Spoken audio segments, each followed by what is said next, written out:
Good morning, Inspirado Projecto. This is Martha from Martha's Place.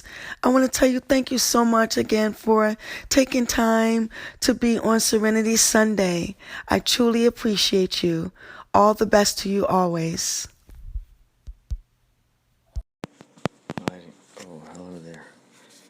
I'm hiding in a hut. Here you can tell the sign of the cat drinking water.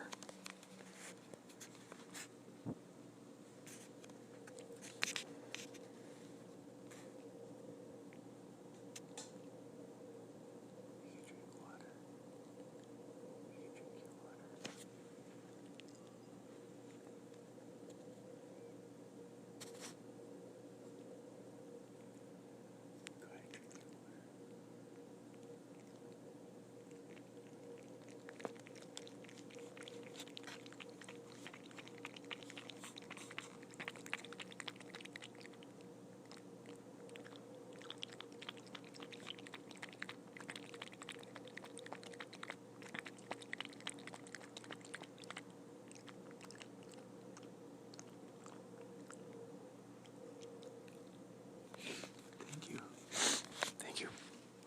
So, you all have tuned into Inspirado Projecto. Thank you so much. Maria's Place, for inviting me to be on your Serenity Sunday and for talking about extraordinary things. Thank you. What you're about to hear next is an interview with Mike Schlie. He happened to be doing some repairs a la Schneider. Remember One Day at a Time? He's become the Schneider of Dave Uchansky's building. Dave's sort of the mayor of his building, if you want to call it that. I call it that. I want to call it that. Call him that. Call him that. The mayor. The mayor of his apartment complex. That's what we can do here. This just popped in my brain. I'm being quiet. Why? Because it's 1:17 a.m. on a Monday. Monday. I was thinking about this earlier.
Welcome to the Halloween scare of your life. Black Pumpkin.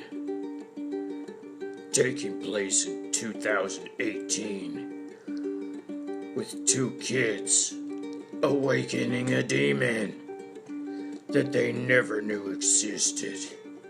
Until too late. 8. Black Pumpkin. It's a ride for your life. Starring Ellie Patricios, Ryan Poole, Connor Wheel, Kurt Clinton, David Uchansky, Ryan McGonigal.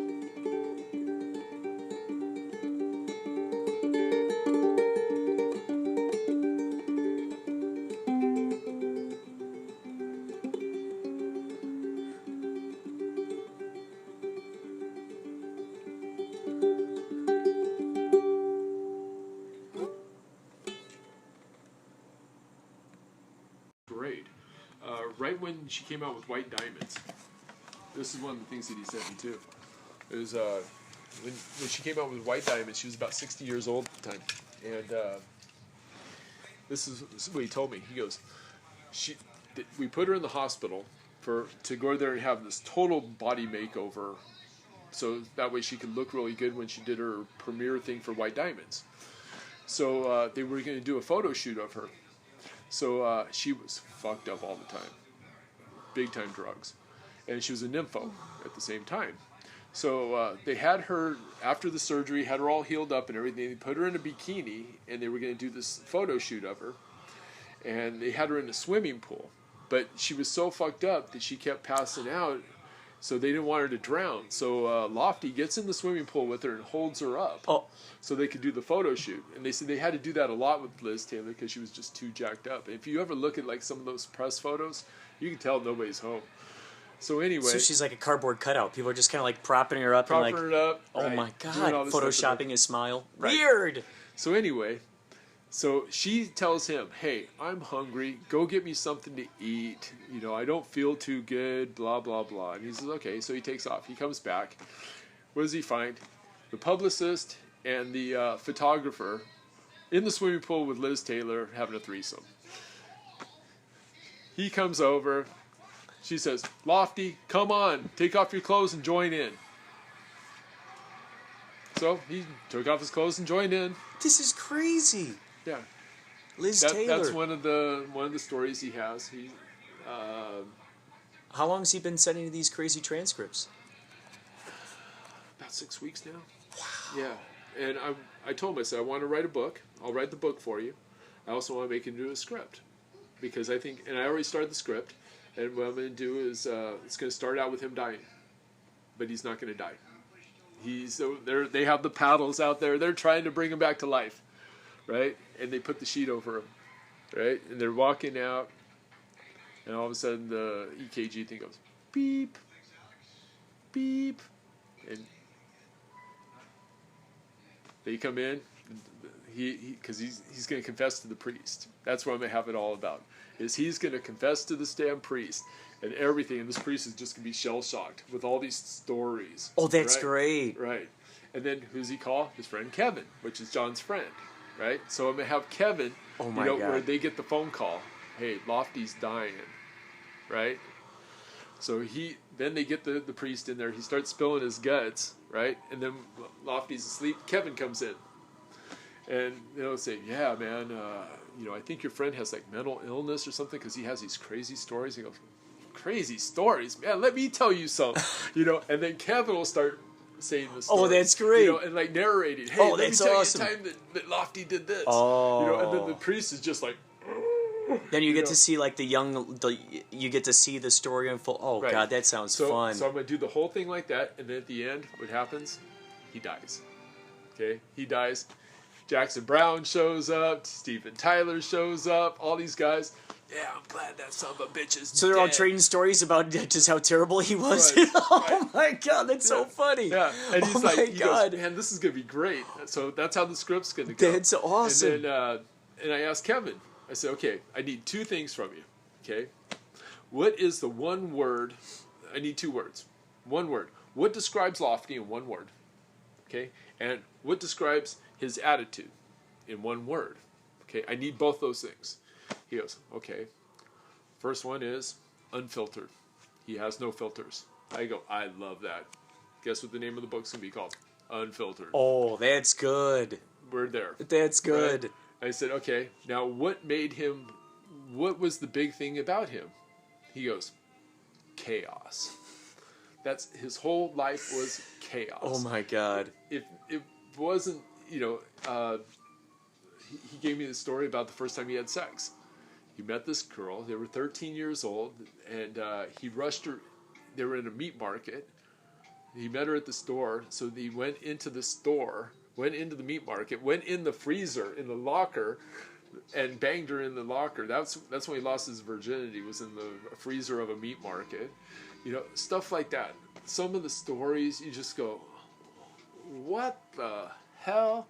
Because I have a friend of mine that I grew up with. His name, we called him Cheetos. He was a bass player. He played, and because, you know, I was hanging out with musicians all the time. We were all the meddlers at that time. Cheetos was crazy.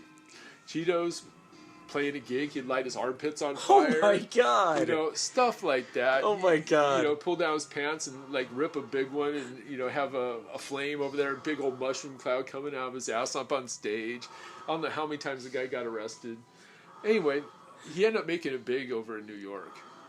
You know, because he was crazy. Crazy. And now, lo and behold, after all these years, he ended up being a dancer on Broadway.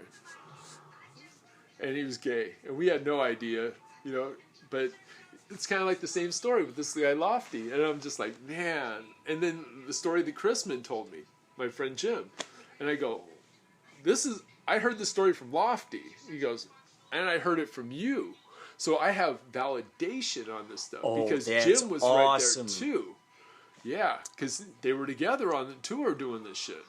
And I'm just like, oh my God.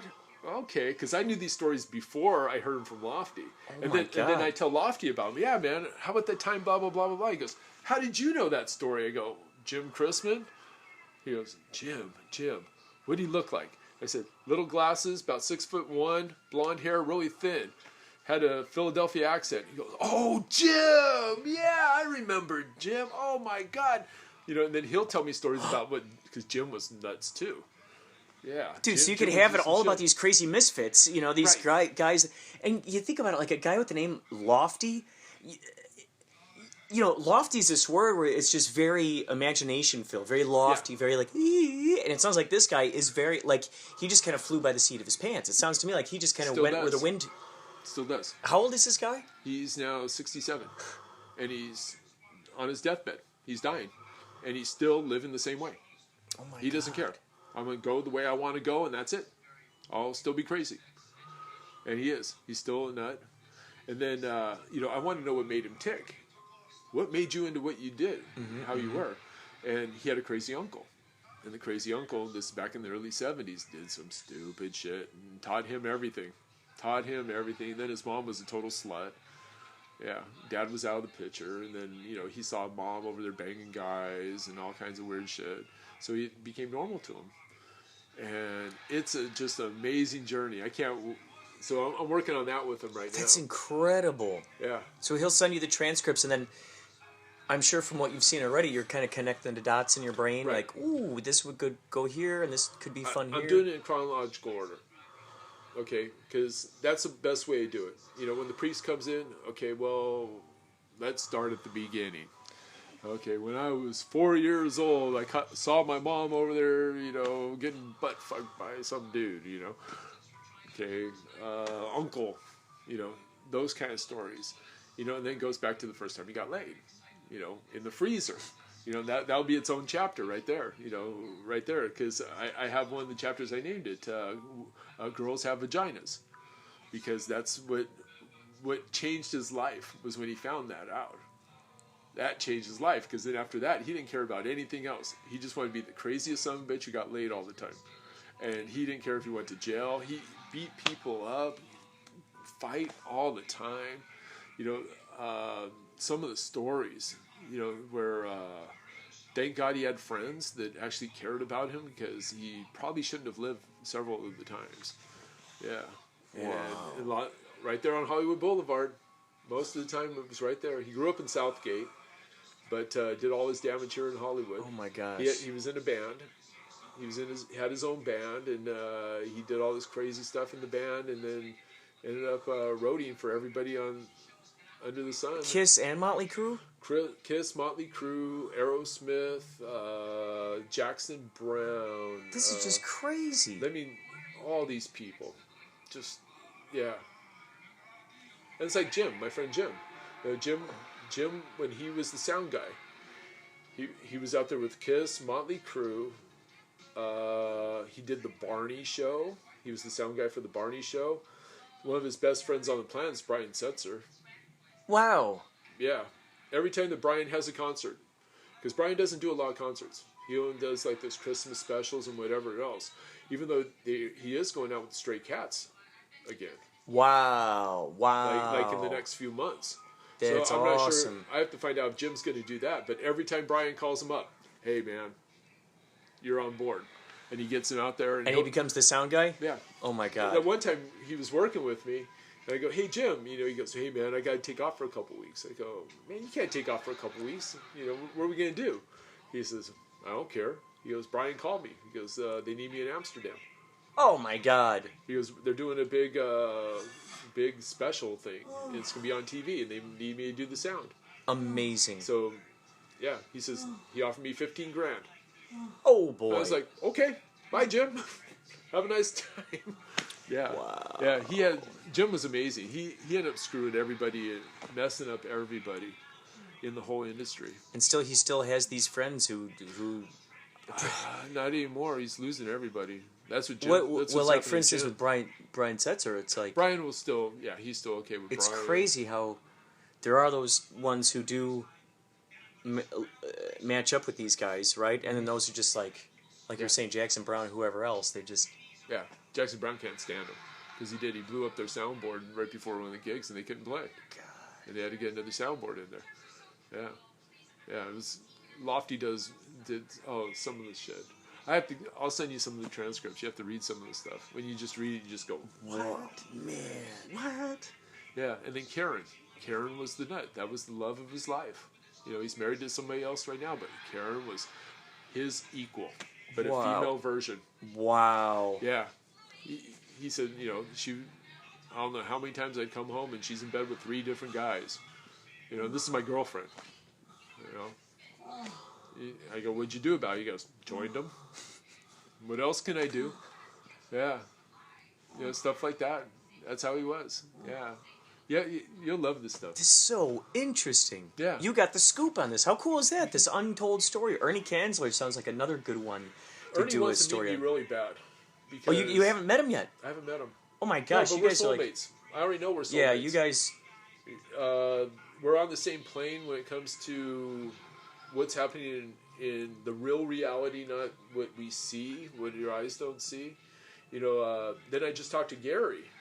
Gary's another one. Gary was the executive producer for Corey Haim's last movie. He's done about 8 movies.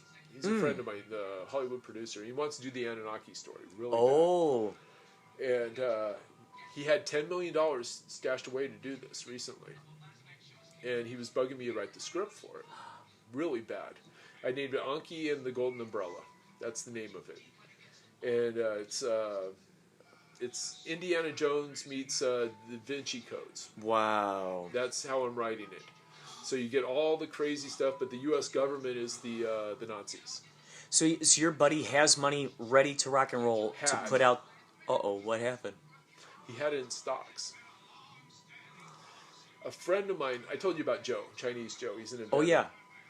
Well, they got screwed big time. The company that Joe sold his patent to this company for 15 million future shares. Okay? Well, what happened was they put a freeze on his shares. He couldn't sell. He couldn't do anything with the shares. What they did is they sold the company out from underneath themselves. The CEO and whoever the bigwigs are gutted the company. without Joe getting a dime out of it, and now the company's defunct. The stock went from $3.80 a share to, last time he told me, it was 0.2 of a penny. That's how far it's gone down per share. So he basically, his 15 million shares went from being worth, what was it, almost $48 million to being worth about 60,000 because of what they did. And now he got subpoenaed by the U.S. government, and he's going to have to go in October and testify in Washington. My friend Joe, against the company the company that did this. Yeah, and what he did is they have a law. Okay, they have a law that you can only have so much. You can't have that much control in a company because he had 35% as a single entity. You can do it as a corporation. You can do it like that. Yeah, but you can't do it by yourself. So what Joe did was he broke up the shares, and no, I'm sorry, he had 30 million shares. 30 million shares they got for him. He took 10 million for himself. He gave Gary 10 million shares. He was basically running his little corporation, and then put 10 million shares in his sister's account. So that way he wouldn't get busted by the government by having kind of a monopoly type of thing. So he told Gary, use that money to make movies. And that's when Gary came to me. He goes, I saw your Mohawk Mike story, because I gave it to his wife. She's a producer. And she loved it. She took it to Nickelodeon and Disney. Wow. And they're like, make a couple changes, and we like it. That's what they said. Whoa. So Gary read it, and he's like, whoa. Because Gary didn't believe I was a writer. I gave him my book, and he's like, yeah, you can write a book, but can you write a script? Then he saw my script. He's like, oh, you can write a script. Then he came to me and said, hey, please do me a favor. I've been trying for 15 years to write the Anunnaki story. Hollywood says no, because it throw religion in the trash. Oh boy. And he goes, but if we self-produce it, Hollywood can't say a fucking thing. And I said, cool. He goes, I got the 10 million shares. Mike, join on board. Come on, let's do this. Oh. He goes, I love your idea about making it in the Da Vinci Code, and he goes, man, I go, yeah, it would be an action adventure. That's what it would be. And you have the government trying to undermine everybody. Hi. Hello. Hi. You okay? No. You cold? Yeah. Let's see. Hold on. Let me. Okay. You're too cold. Hold on. Let me. So Let me shut this off. anyway, all this stuff happened in the last 3 months. So There we Gary go. told me, he says, That won't be as cold now. yeah, he says, put the script on hold. There's nothing I can do. And I go, no, I'm going to keep going with it. I'll get it done. Go out there and try to find the money. He just had, he's trying to do, right now, it's called You've Got the Part. And it's, I disagree with his format, but he wants it so you could literally go on your phone and audition for a part in a movie off your phone. And then they review all the people that are trying out for the part. And then they'll do callbacks. Instead of you actually showing up and reading for the part, you do it over the phone. Oh. So he's trying to put this together, but I go, Gary, you need a lot more than that. Anybody can go there and read lines off a phone and make it sound good, but can they actually act? Different story. And he wasted about $500,000 on that recently. And I told him, I said, man, make it into a show. Put it in a show, and then you say, okay, here's the carrot at the end of the thing. We have a movie we're doing, and you have to read for the part. And we're going to take the best person for that part for this part, the best person for that part, best person for this part. And then if you have this show, then you have these people, they're interested in it. They want to see the movie because they see them auditioning the parts. Oh, that's and then good. Put everything together at the end. And he squandered the money trying to do the online thing. And I was like, oh, Gary. Then he went fishing and he got $10 million to do a detective movie. And he got somebody else to write it. And they tried to get Wesley Snipes to do it because he's in big trouble with the IRS and everything. So they could get him cheap. And he said no. He said, I want big money, right? So they got Cuba Gooding Jr. to do the part instead. And fell apart again. And he's like, man, I'm almost done, Mike. He says, I can't get anything done. He does. He's He needs to get you to write a story. I mean, you already have stuff written. Like, why can't you just go? I love what you did. Let's just. I'll just go ahead and fund that, and let's. yeah, and he has the money to do it. He just wants to use other people's money. Oh, gotcha. Yeah, because why let somebody else take the risk? Let them do it. I always like that idea, though. Like, if you believe enough in your vision, in your project, that's the best kind of gambling you could ever do. Because Yeah, that's what David Lean used to do. Dr. Zhivago, Lawrence of Arabia. He'd spend 3 years putting together the package, doing all the development, have everything done for when they did that movie. Guess who owned the movie? David Lean. It was his movie. He made it himself. He did the whole works. He brought in the team, says, okay, this is what we're going to do. And everything was prepared. They shot those damn movies in less than 2 weeks. wow. Because he spent 3 years doing all the development. Wow. They knew how everything was going to be shot before it was even shot. That's what John was trying to do with Black Pumpkin. He got so much resistance from Ryan and Shada. And when that one day that you saw the storyboards. His storyboards are awesome. So good. So good. It tells the whole damn story. Yeah. It's a comic book. You want to nail that stuff before you even go into development. That's part of development. You don't just go in there and say, okay, where are we going to put the camera now? Mm-hmm. No, you know where that camera's going to go. When you did your the scene with the couch up there in Ray's loft, he knew exactly where the camera was going to be. And he knew what Dan was going to do before Dan even showed up. When Dan showed up, he's like, oh, yeah, I got this. That's all the preparation ahead of time. We do that a lot. I sit down with John all the time. We're going through shit like this. I wish you were closer by. Me too. I'm looking for somebody to do development with. Because we're having a hard time with development right What do you now. mean, like, meaning what? For what parts? Okay, this is what we're doing. Is he has one of Rick Elfman's. He has the rights to. Trio. Brilliant. Script. Love it. He has the rights to it. He's going to try to get Richard to direct it, which I think would be perfect. He's the one who wrote it. Get him to direct it. Who knows the story better than he does?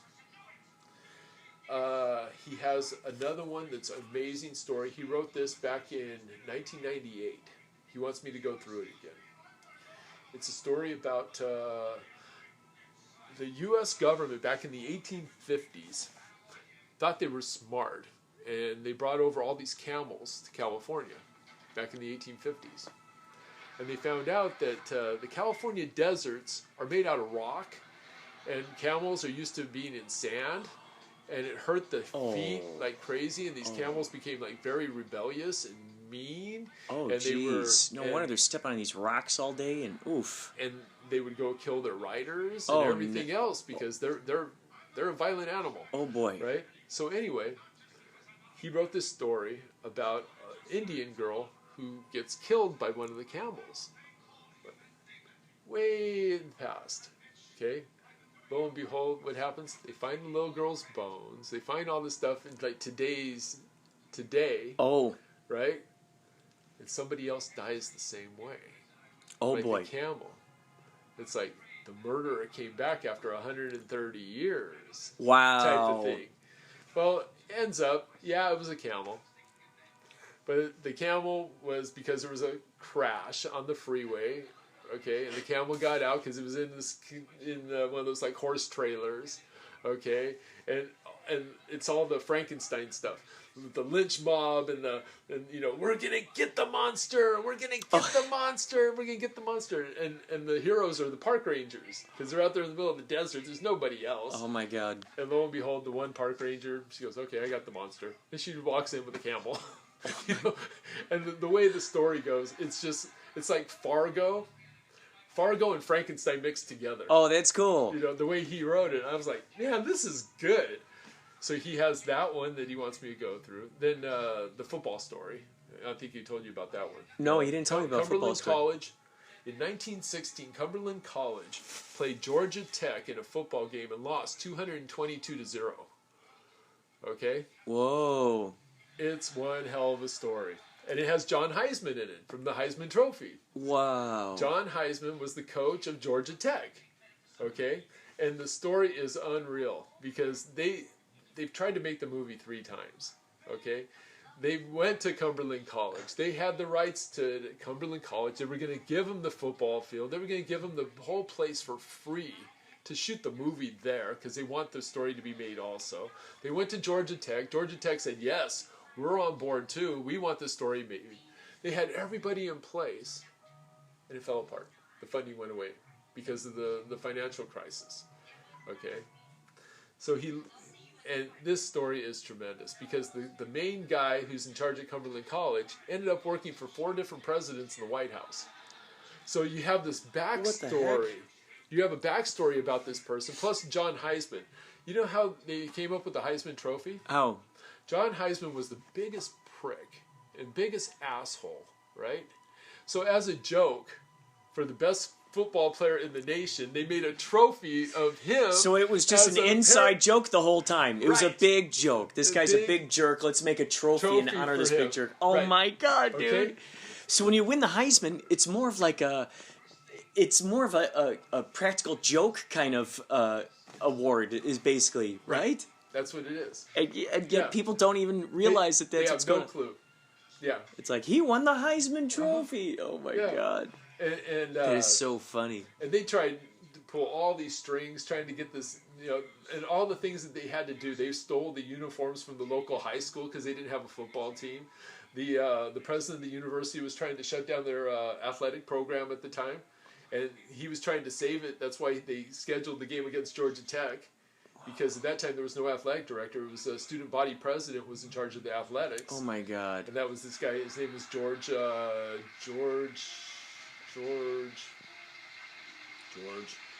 forgot his name. George something.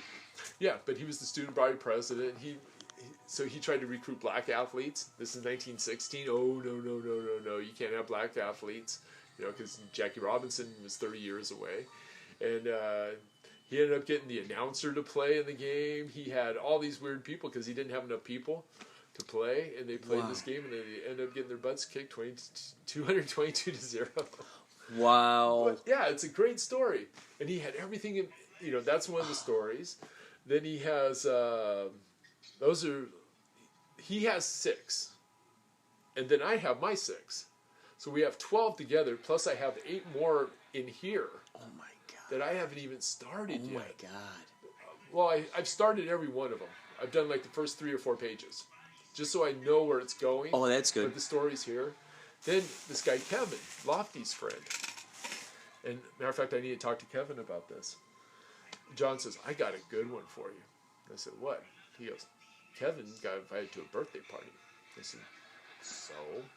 He goes, guy's been dead for 2 years. I went, oh man. And he goes, I knew you'd do that. I knew you'd do that. And I go, instead of 2 years, it's 12 years now. And it's 12 years now. And now there's 5 people. And this woman, she's dying. Oh my God. Okay? And she's going to invite these people, a mistress, his best friend in school, his ex-business partner. And they're all going to go to this house. Okay? And she's going to find out which one of them caused the most damage to him during his lifetime. Oh boy. Before she passes. Whoa. And it's going to be this Agatha Christie type of thing. Wow. All in one house with 6 people, maybe a butler. Wow. Right? Yeah. I said, and you can do it on like no budget at all because all they're doing is talking inside of a house. Yeah. Like the Breakfast Club. Ooh, right? I love it. I'm going to do it like the Breakfast Club. So, and yeah. That's cool. So that's one of the stories that I have in there. Final Instinct, the one that I sent you a couple months ago. Oh, that one's amazing. Oh my What's gonna God. happen there because it's all gonna tie into a video game. Oh God, that's so good. Yeah. That is so because good. the guys are gonna go, oh my God, everything that's happening right now is in the video game. What the hell? And you have this whole thing going on. You have like this video game culture that's like jumping in and saying, what the hell's going on? They're mimicking the video game. And all this stuff. And then his mom is like the main person. And what I did, the opening scene, I turned Alexa into Chucky. That's great. That's how I started. The first 6 pages is this crazy ass thing where Alexa's over attacking this lady and her boyfriend. Oh my god. But they're in their 20s at the time. Then the whole thing goes back, from 2018 to 2047. Oh my god. All the robotic era, the suppression, everything. Flying drones. All the CGI stuff that would have to go in 2047, and have it all tie in with the video game. Oh my god. Final Extinction. Incredible. That's the name of the video game. Oh my and the way I put it all together, and John's like, "Oh my God, Mike!" He goes, "That's one of those $200 million ones." I said, "I know. What are we gonna do with it?" I know. He goes, "Write it," and I said, "It's here. I got to do it." Yeah. We gotta. I saw online today on Twitter. There's this guy who said he's a film financier, and I sent a message. I sent him the trailer, the Black Pumpkin trailer, and I said, "Are you? So you're a financier? I noticed on your thing. Do you like horror films and stuff like that?" He's like, "Oh, contact me at the office," and I'm like, "At the office?" And I looked on his Twitter account, and there was something it was called Tele Canada or something like that. Well, I ended up finding out that they finance movies in Canada. This company, and so then it started getting me thinking, like, okay, I know 2 girls from last year's Kapow who live in Canada.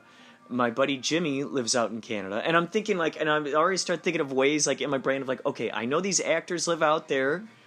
What would be a way that we could get this, get a movie going out there, get the financing going for that? Toronto's the new Hollywood. Toronto and Atlanta. Man. Yeah. The films that are being made in Toronto, so much cheaper than doing it here. And you have all the people there. It's just like Hollywood over in Toronto now. Same in Atlanta. You go to Atlanta, you don't need Hollywood anymore. Hollywood's become a shell of itself. It really has. The Arabs have taken over. Yeah, I hate to say that. Well, this is the thing that I noticed is that, Hollywood used to be the center, like this was the only place to go for the entertainment, everything. This is it. But as more and more power is taken away, more and more that monopoly is taken away from the bigwigs, from, you can only shoot a movie if you have this studio or that studio.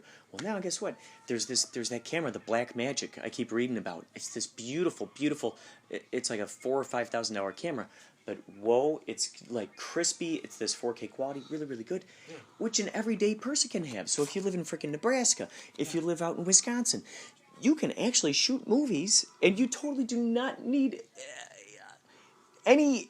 You don't need Hollywood. You don't need these big. It's beautiful. It's so exciting. It's a new renaissance. This whole thing, especially with now Netflix and Hulu and now Disney jumping on board. And Prime and everything else, it's a new renaissance. When Netflix says that they're going to spend $8 billion on new content in 2018, and you see it all over the billboards, they're coming out with show after show after show, movie after movie after movie, and they're funding all this stuff because they're building their library. That's all they're doing. Disney, when Turner bought out MGM Grant or MGM. That's how they started the Turner Movie Network or Movie Channel. They bought out MGM, so they bought the whole catalog of movies. Now you don't have to pay royalties. You don't have to pay shit. You own everything. Disney's doing the same thing. They're trying to buy Paramount right now. Disney wants to buy Paramount's whole library. Okay, NBC. That's the reason why NBC bought Universal Studios, so for their library. They could care less about the tour. Look at the money they're going to make off all of those old movies. Every time Frankenstein's on TV, they get a paycheck. 1931. And that's how it works. I'm so surprised you don't see a hell of a lot more crossovers with these things. A lot more crossovers. Like whatever TV shows that NBC has. Why doesn't Frankenstein just go ahead and show up? Why doesn't The Mummy show up? Why doesn't Dracula? Why not utilize that? It seems so crazy to me that they're not, that isn't something they've tried to do yet. They're afraid. John and I talk about this all the time. It's pure fear. That's why they're bringing back Magnum P.I. and they're bringing back Charmed and they're bringing back, all this stuff that worked before. They just reboot it as something else, and they just throw that name out there because the name sold before, and they're afraid. They're purely. It's afraid. a sure bet, so to speak, right? Yeah. Because all those old people, like Hawaii 5-0, when that came out, I just went, really? It's not even like Hawaii 5-0. You're just stealing the name and shooting this thing in Hawaii. Okay? Magnum P.I. is a Mexican dude now. Well, he doesn't even have a mustache. That poster dude doesn't even have his mustache. Like, come on, guy. Yeah. Now they're bringing back Charmed. Okay? Come on. You know what's so funny? It's like they'll rely on those. It's like they're resting on their laurels on these for sure things until they see someone else out there take a risk and it becoming phenomenal and them going, ooh, and now they're salivating and now they're going, oh gosh, what can we do now to compete with that? Oh gosh, they're doing Westworld over there. Oh, what can we do? So then all of a sudden they're like, it's weird. It's so strange to see how that stuff works. Yeah. And it's usually a lot of times it's the independent films that are doing that. It's the people who don't have the money because. Yeah. When you're low on funding, the creativity really stretches, so you could do some really clever stuff like that. And I think like when these companies see, like for instance, a kid on YouTube who's got his own channel and he's got 3 million viewers and he's making all this money, they're going,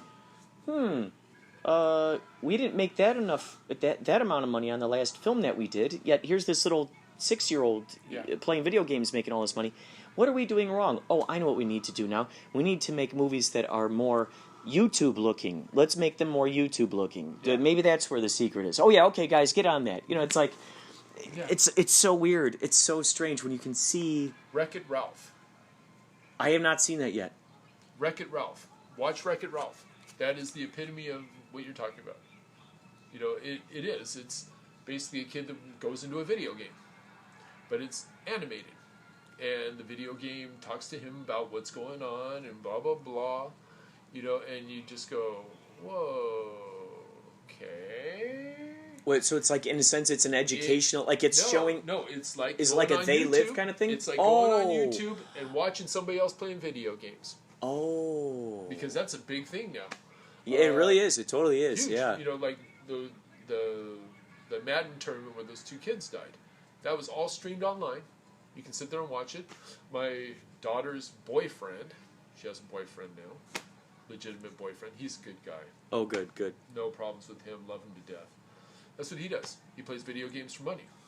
He plays in these tournaments. Incredible. He's online. You can watch him play. And he's there, and he has a microphone, headset, and he's explaining everything he's doing, and people, he has, I forgot how many thousands of followers he has, and then they pay him. Because he has so many followers.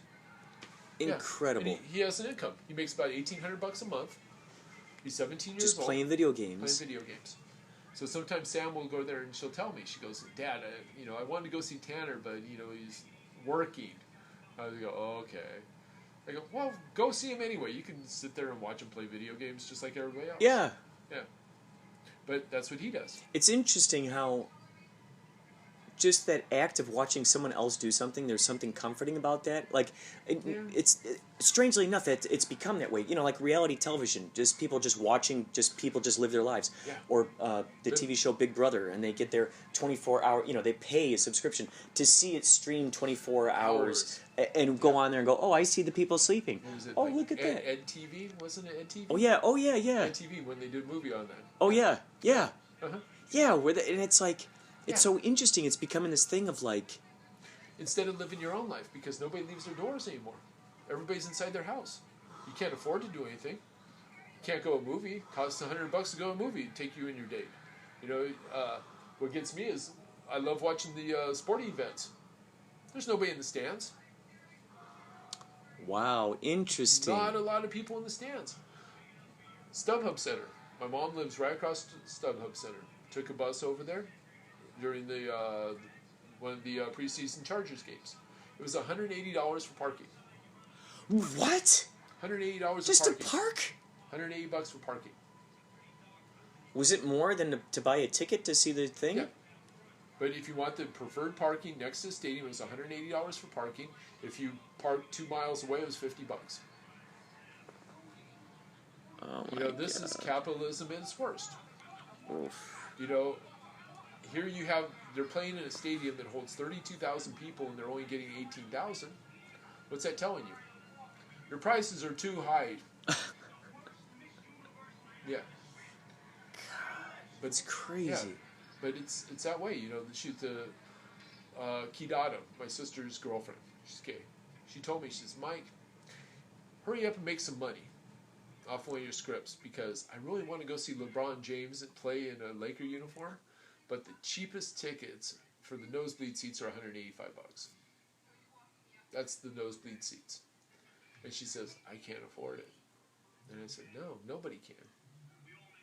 Well, all goes back to, you were in Chicago, Michael Jordan, when they opened up the United Center. That's what it all came down to, was when they were playing at the old Chicago Stadium, right? And then they built the United Center. And it was funny because I had a job offer at that time to move to Chicago. Oh, wow. And it was a great offer. They offered me they were going to buy my condo. Wow. They were going to buy my condo. They were going to give me 2 season tickets that were 4th row from the floor of Michael Jordan's Bulls. Wow. And they were going to pay me $125,000 a year. Holy For cow. this job. North Chicago, right on Lake Michigan. It was in the middle of winter, and I said no. But anyway, when I looked at those tickets, there wasn't one ticket when they opened up the United Center that was available to the everyday public. Real quick, would you like some more wine? Oh. Wait, you got to get your phone, right? Or Yeah, no? I gotta get my phone. I gotta go put the switch in. You want to talk to me?